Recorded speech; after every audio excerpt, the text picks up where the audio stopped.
the prophet who challenged for 150 prophets. Elijah on Mount Carmel. The nation of Israel had reached a dangerous point.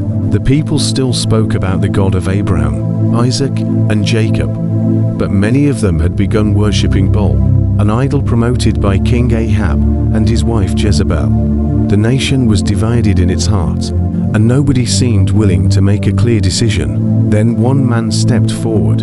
His name was Elijah, a prophet of God who had already announced that a severe drought would come upon the land. And now, after years of drought, God sent Elijah back to confront King Ahab. The king blamed Elijah for Israel's troubles, but Elijah knew the real problem was not the drought. It was the people's rebellion against God. Elijah stood before Ahab and demanded that the entire nation gather at Mount Carmel, along with the 450 prophets of Baal and 400 prophets of Asherah who ate at Jezebel's table. When the people gathered on the mountain, Elijah looked at them and asked a question that cut directly into their hearts. How long would they continue wavering between two choices? If the Lord was God, follow him. But if Baal was God, follow Baal. The crowd remained silent. Nobody wanted to answer. Then Elijah proposed a test that everyone could understand.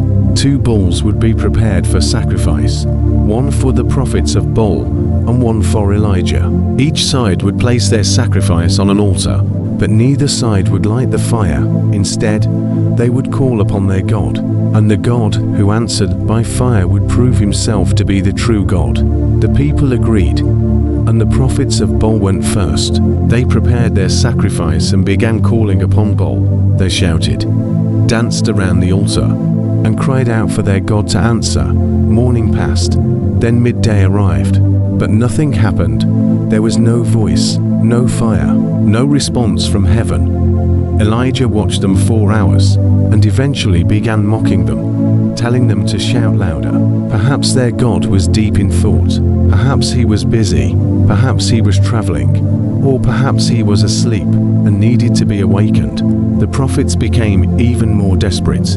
They cried out louder and continued their rituals. But the heavens remained silent. The entire scene must have looked strange. Hundreds of prophets desperately calling upon an idol, while one man stood watching, waiting for the truth to become obvious. Then the time came for Elijah. He called the people closer, and before preparing his sacrifice, he repaired the altar of the Lord that had been broken down. He took 12 stones, representing the 12 tribes of Israel, and rebuilt the altar. He arranged the wood, prepared the sacrifice, and placed it upon the altar. But Elijah was not finished. He wanted everyone to know that what was about to happen could not be explained by ordinary circumstances. So he commanded that 4 jars of water be poured over the offering and the wood.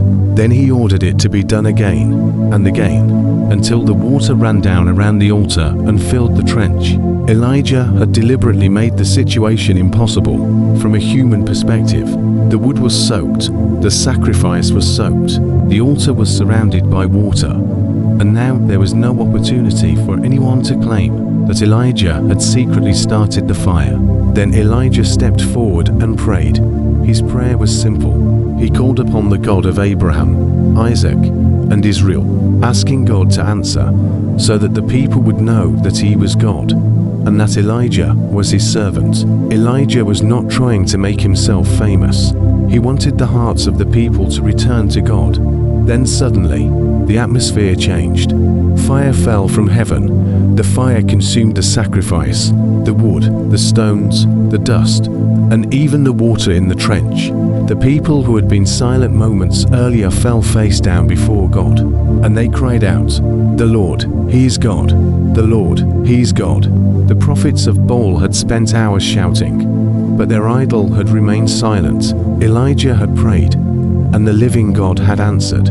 The mountain became a place of decision. The people could no longer pretend that all gods were the same. They had witnessed something undeniable, but the story had another important moment waiting.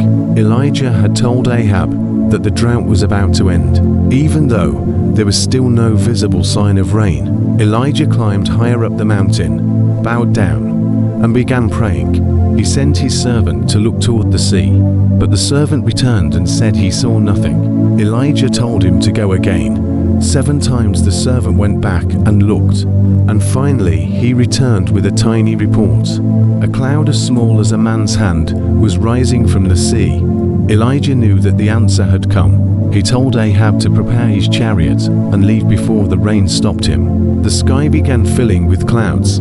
The wind began to rise, and suddenly the long drought was broken by a powerful storm. Rain poured over the land that had been dry 4 years. The same God who had answered with fire now answered with rain. Mount Carmel had begun with a nation divided between 2 choices, but it ended with the people recognizing the Lord as God. Elijah had stood alone before hundreds of false prophets, yet he had never truly been alone, because his confidence was not based on his own strength. It was based on the God he served. And that is what makes the story of Mount Carmel so powerful. Elijah did not win because he was louder, stronger, or more numerous. He won because he trusted the one who could answer when every false voice had become silent. The mountain became a reminder that faith sometimes requires standing alone. Sometimes you may be surrounded by voices telling you to compromise. Sometimes the crowd may be larger on the other side. But Elijah's story shows that numbers do not determine truth. And when the moment finally came, the fire from heaven answered the question everyone had been avoiding. The Lord is God, and He alone is worthy to be followed.